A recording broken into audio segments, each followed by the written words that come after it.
Keanu Reeves didn't wake up that morning with any particular mission. No planned appearances. No rehearsals. Just a foggy sky, 2 eggs over medium, and the same black coffee he always brewed in silence. It was Lila, his assistant, who called, a little after 8 a.m. "There's a shelter in East LA that's short on hands," she said. "They don't know it's you. They put out a call for volunteers. I thought you might want something quieter." "Why me?" he asked, brushing a crumb from the counter. Lila paused. "They said they just need someone who can show up on time and listen." The word listen hung in the air longer than it should have. By 9:30, Keanu had changed into a plain gray hoodie, soft worn jeans, and a Dodgers cap pulled low. He left the Maserati in the garage and took his old motorcycle instead, the quiet one, the one that didn't draw glances. No security. No press. No headlines, just a man riding east. The shelter was smaller than he'd pictured. Wedged between an abandoned flower shop and a pawn store, its green awning drooped under years of weight. On the front door, a hand-painted sign read, "1 hour can heal a heart. 1 heart can heal a life." Inside, the warmth hit him immediately. Not heat, exactly, but the kind of still air that comes from people simply coexisting without judgment. He was greeted by a woman named Frida, maybe in her 60s, with a frizzy gray bun and a voice that didn't rise above a whisper. She gave him a name tag with the letter K written in green marker. "No full names here," she said kindly. "We don't ask. We don't assume." Keanu smiled faintly. "Fair enough." She led him through a hallway lined with posters, community drawings, old photographs, a few fading Polaroids of smiling faces, and steaming plates of food. They passed a door marked "Quiet Room." Frida tapped it as they went by. "For the ones who don't need food," she murmured. "Just a moment." Keanu felt something in his chest twitch, a familiar echo. For the first hour, he worked in the kitchen. Nothing glamorous. Just washing trays, rinsing apples, stirring soup under the guidance of a veteran volunteer named Craig, who talked more to the pots than to people. Every so often, someone from the street would enter, thin jackets, cracked hands, eyes that didn't look directly at anything. Keanu stayed in the back, observing. Absorbing that he liked the anonymity. It reminded him of a life before his name mattered. At 11:05, he stepped out into the front room where the tables were set, and Frida approached again. "Can you sit with someone for a while?" she asked. "Sometimes they just want company." He nodded. "Quiet room," she said, and gestured gently. The quiet room was nothing more than a converted office, beige walls, 2 armchairs, a side table with a chipped lamp, and a basket of tissues someone had thoughtfully refilled. One chair was already occupied. A boy no, a young man sat hunched forward, hands clasped, elbows on knees. Hoodie pulled over his head. He didn't look up as Keanu entered. Keanu sat in the other chair and said nothing. That was the rule, he'd been told. Let them speak first. Or not at all. For 5 minutes, silence stretched between them like a taut string. Then, "You a volunteer or a shrink?" the young man asked without looking up. "Volunteer," Keanu said. "Figures." The boy leaned back slowly, revealing a face young enough to have seen little, but eyes old enough to have survived more than most. His jaw twitched. "You got that calm face," he muttered. "Like someone who's never had to beg for nothing." Keanu didn't reply. The boy turned his head to the side, studied him for a moment. "You look familiar," he said. "But not in a good way." Still, Keanu didn't answer. Another stretch of quiet. "You don't talk much," the boy said. "That's rare around here." Keanu gave a faint shrug. Sometimes silence says more. The boy smirked, not unkindly. Yeah. What's it saying now? Keanu looked at him, really looked. Not at the scabs on his knuckles or the faded logo on his sweatshirt. But at his eyes. His posture. The way he kept tapping one foot against the floor like he was bracing for something that wouldn't come. It says you've been waiting, Keanu said finally. The boy's eyes flicked toward him for just a second, not surprise. Recognition, maybe. But of what? He stood up suddenly. That's enough for me, he muttered, brushing past. Keanu didn't follow. He sat there long after the door closed. It was only the first hour, but something had begun, something more than just a shift, something personal, though he couldn't yet name it. It was past noon when Keanu found himself alone in the dish area again. Steam curled from the sinks, cutting across his thoughts like low-hanging fog. The familiar clink of ceramic trays echoed softly as he stacked them, but he wasn't thinking about dishes. That he was thinking about the boy in the quiet room and the way he'd said, "You look familiar." But not in a good way. It shouldn't have landed the way it did. Keanu had heard that tone before, strangers convinced they knew him from somewhere, often confusing memory with a film scene. It was part of the deal, but this was different. Sharper. Closer, more real. Frida reappeared, carrying a new load of utensils in a plastic tub. He left early, she said casually. The young one. Elijah. Elijah? Keanu repeated, folding the name into his memory. He doesn't usually stay long. Doesn't really eat. Just sits. Then vanishes. Keanu glanced up. How long's he been coming here? Few weeks. Not every day.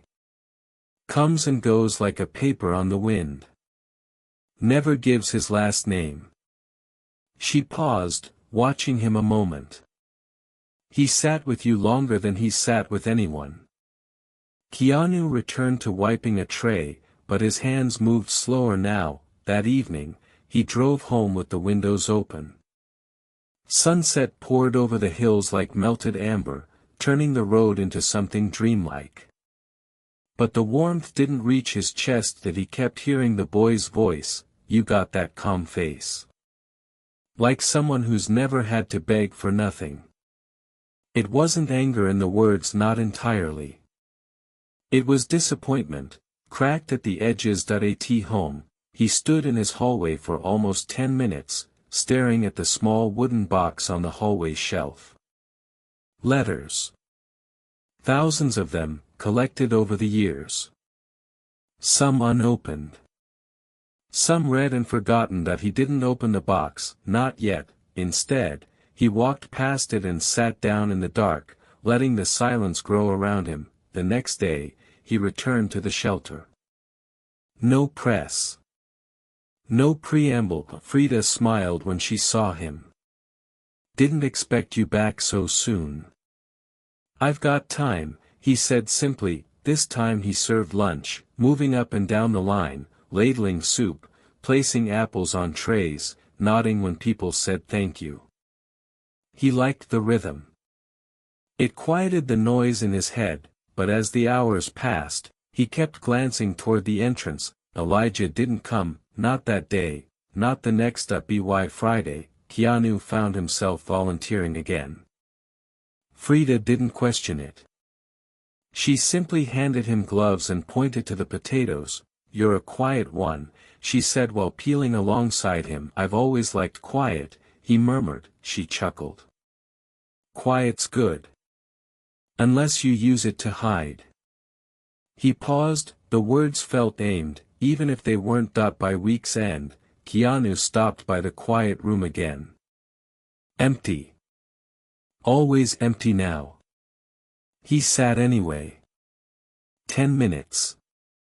15. The chair across from him never moved, but something inside him did. Each time he returned, it became less about volunteering and more about waiting, and on the sixth day, Elijah came back that he entered just before noon, hoodie pulled lower than usual, a faint tremor in his hands.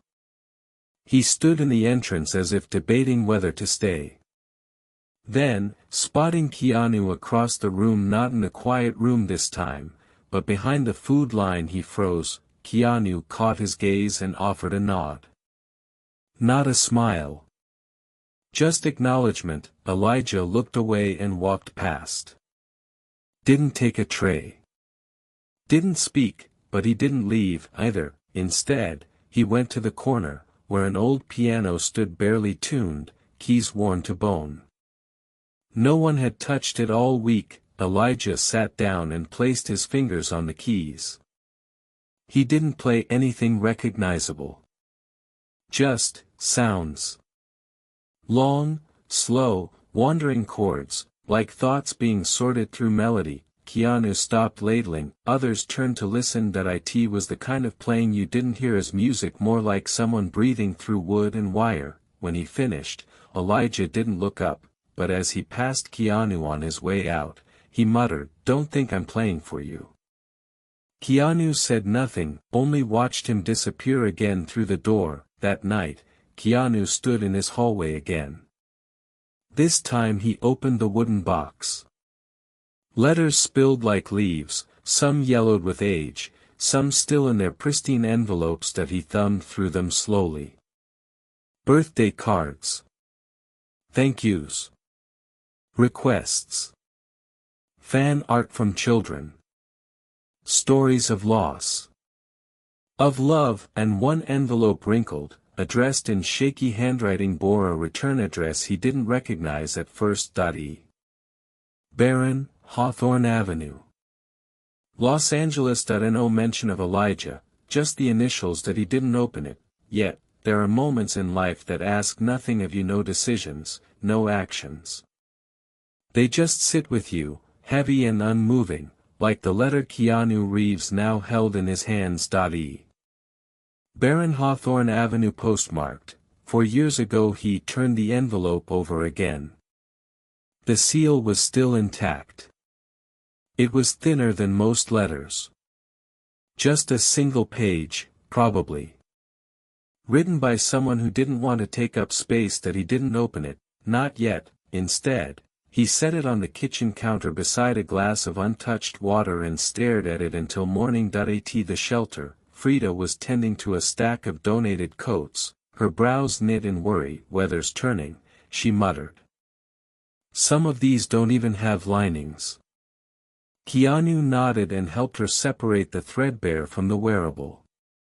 It was easier than asking questions. Still, he glanced toward the piano in the corner. No, Elijah, not that morning. Not by noon, but the quiet room door was ajar, something Frida usually kept closed when it was unoccupied. That small detail, out of rhythm, caught Keanu's eye. He stepped toward it quietly, not sure what he was looking for. Elijah was there, hood down. Head back against the wall. Eyes closed but not sleeping. Keanu stood in the doorway. "You waiting on someone?" he asked softly. Elijah didn't open his eyes. Not really. Keanu considered leaving. But then Elijah spoke again. "You ever read something you weren't supposed to?" The question hung there. "I've been given a few things I didn't feel ready to read," Keanu answered truthfully. Elijah's brow twitched. "And?" "I waited." "And did that fix anything?" Keanu paused. "I don't know yet." At that, Elijah finally looked at him. "I don't like people in here," he said. "This room's supposed to be quiet." "I can go," Keanu offered, but Elijah surprised him. "No. You can sit." He didn't smile. Didn't shift. But somehow, the space between them softened. Keanu took the opposite chair. Sat down. Exhaled. Minutes passed, then Elijah, his eyes on the floor, asked, you think people owe each other closure? Keanu tilted his head. I think people want it. I don't know if it's ever owed. Elijah nodded slowly. My mom used to say closure was for movies. Real life just stops sometimes. Silence followed. A long one. Then, she used to write letters. One a month. To strangers, mostly. People she admired. Said it helped her believe the world was listening.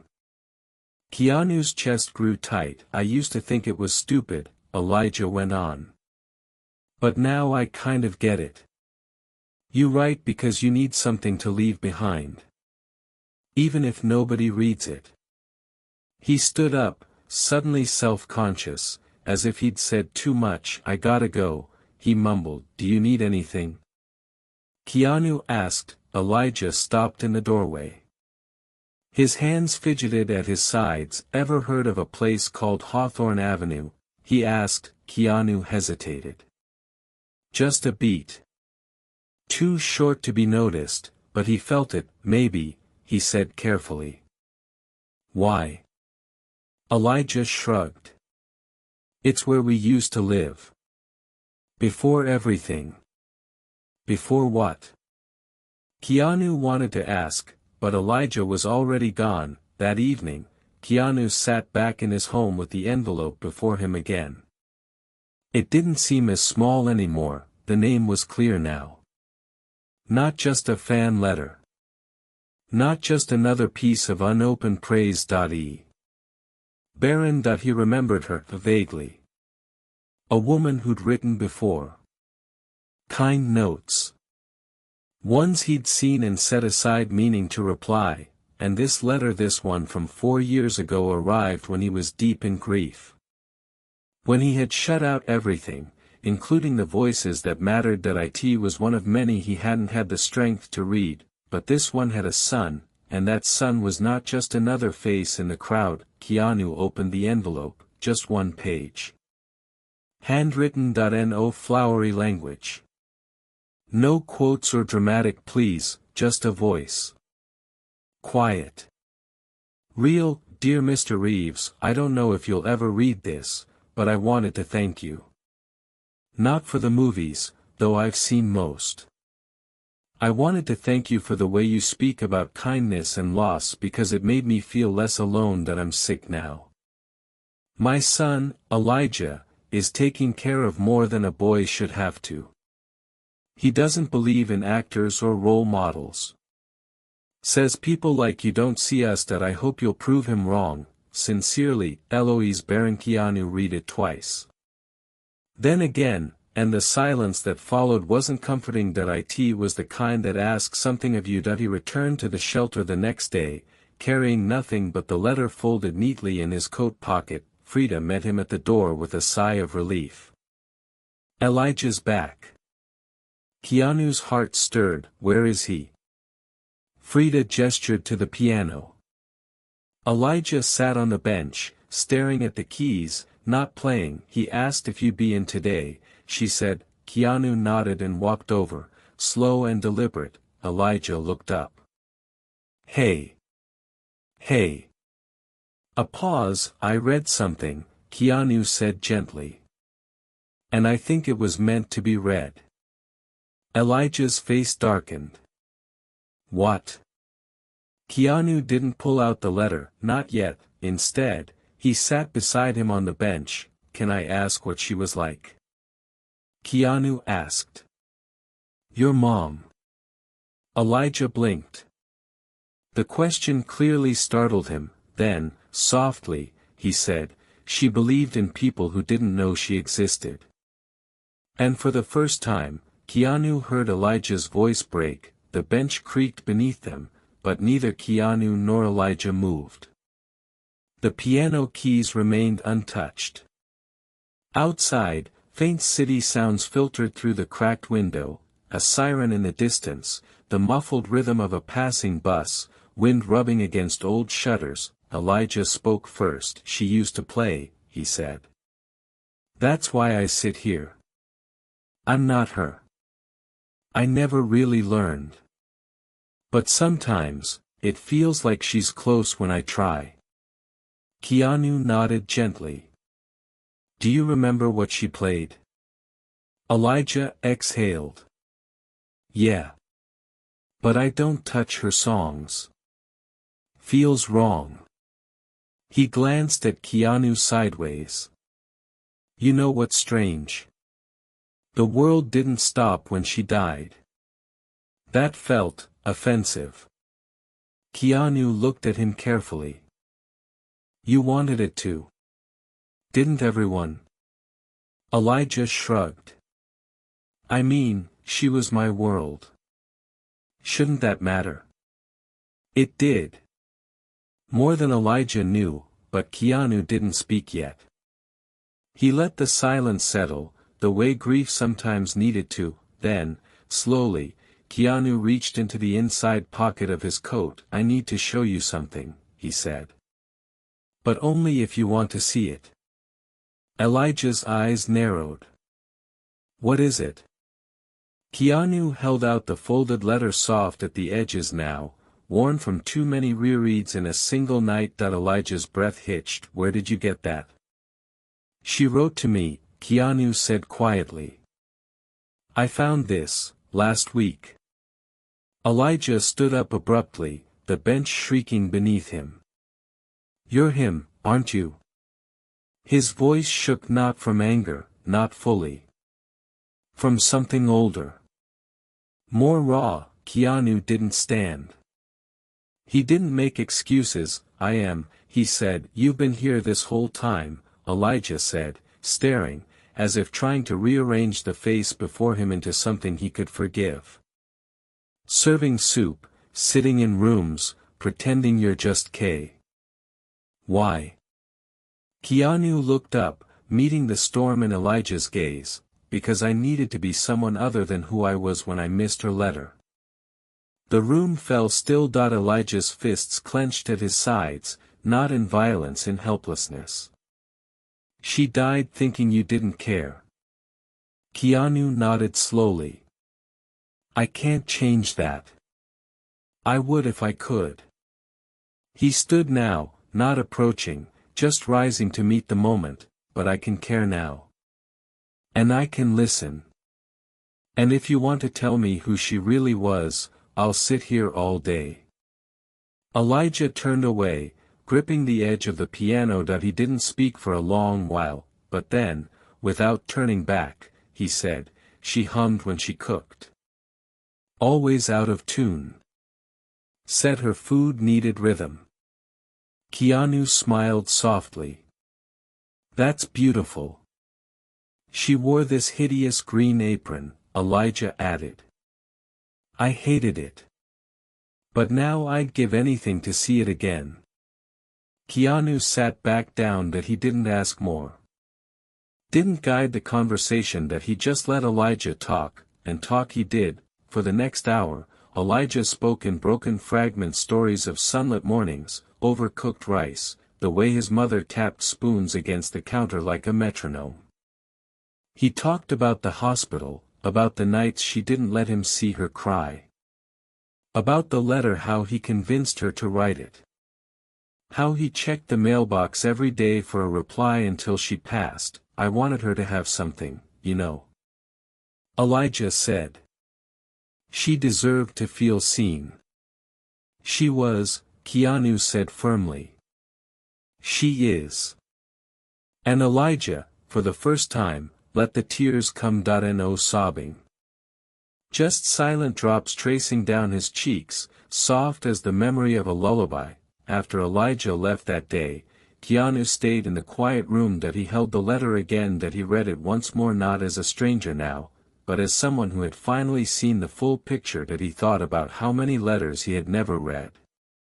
How many voices he'd missed while he was buried in grief or hiding behind noise, but this one had come back, and it wasn't just about Eloise anymore. It was about the boy with bruised knuckles and an ache in his chest that no fame could quiet. The next day, Keanu brought something to the shelter. A small, cloth-wrapped package. Frida raised an eyebrow but didn't ask, "Elijah in today?" Keanu asked, "Out back. Said he wanted to fix the garden beds." Keanu walked around the side of the building, where a small plot of earth lay struggling under weeds. Elijah was crouched, clearing debris, a cheap pair of gloves pulled halfway up his forearms. Keanu waited until he looked up. "I brought you something," he said. Elijah wiped his hands and stood. "You didn't have to." "I know." Keanu handed him the cloth bundle. Inside was a folded apron, green, ugly, and slightly too big. Not Eloise's, of course. Just one Frida had in the back. But something about the shade, the softness of the fabric, made Elijah's throat tighten. That he looked down at it, then at Keanu. That he didn't say thank you. That he didn't have to. That night, Keanu drove the long way home, windows down, piano music on low, and for the first time in a long while, the silence didn't feel like hiding. That it felt like listening. Spring arrived slowly that year. In Los Angeles, that didn't mean cherry blossoms or sudden color, just warmer wind, longer evenings, and the subtle feeling that something was shifting. Keanu returned to the shelter most days now. He didn't keep count. No headlines followed him. No crew, no contracts. He was just K. The man who washed dishes, carried boxes, or played chess with the elderly man who never spoke but always won, and sometimes, he'd sit on the bench by the piano and wait, not for a miracle, for Elijah. They no longer needed the quiet room, now, their conversations happened in motion while sorting cans, replacing ceiling tiles, or watering the small patch of garden Elijah had revived. There was rhythm to their silence, and purpose in their words. One afternoon, as they replaced a broken lock on the side gate, Elijah said, "You ever wish you weren't famous?" Keanu looked up. "Thought about it. I wish I'd done more with it earlier." Elijah nodded. "She would have liked you. If you'd shown up back then." "I would have liked her," Keanu said. "You still can." Elijah's voice was steady. "Not sharp anymore. Not bitter." "She's not here," Keanu said gently. "No," Elijah replied. "But I am." The garden bloomed faster than anyone expected. Sunflowers, tomatoes, peppers that never quite grew straight. Kids from the neighborhood came to plant their names on sticks beside the soil. One little girl left a plastic unicorn in the dirt to protect the carrots. Frida, after years of careful distance, finally sat down during lunch and talked about her husband, gone now 15 years, but still, checking on her through the leaky pipes. And the piano, it found a tune again. One afternoon, Elijah played something new, a rough melody, still forming, but real. When he finished, he didn't look at Keanu, but he said, quietly, "She would have hummed along." Keanu smiled. "Out of tune?" "Terribly." They both laughed. In the final week of spring, the shelter hosted a community night. Not a fundraiser. Not a campaign. Just a night. Keanu didn't stand on stage. He didn't perform or announce anything. That he sat in the back, holding a paper cup of lemonade, watching as Elijah stood before the crowd and read from a folded sheet of notebook paper. A letter. To the people who think they don't matter. To the ones who wait too long to say what they need. To the ones who are still listening even when no one speaks. That he didn't read it all. He didn't have to, but when he looked up, his eyes found Keanu's, and for the first time, the past didn't hang like a shadow between them. A few weeks later, Keanu stood once more in his quiet hallway at home. The wooden box of letters sat where it always had. But now it was half empty. Because each day, he read one. Sometimes two. Some he responded to, some he folded back and whispered a promise, but Eloise's letter stayed on his nightstand, not unopened, not unread, just present, like her, like Elijah, like the kindness that began with 1 hour and never truly ended.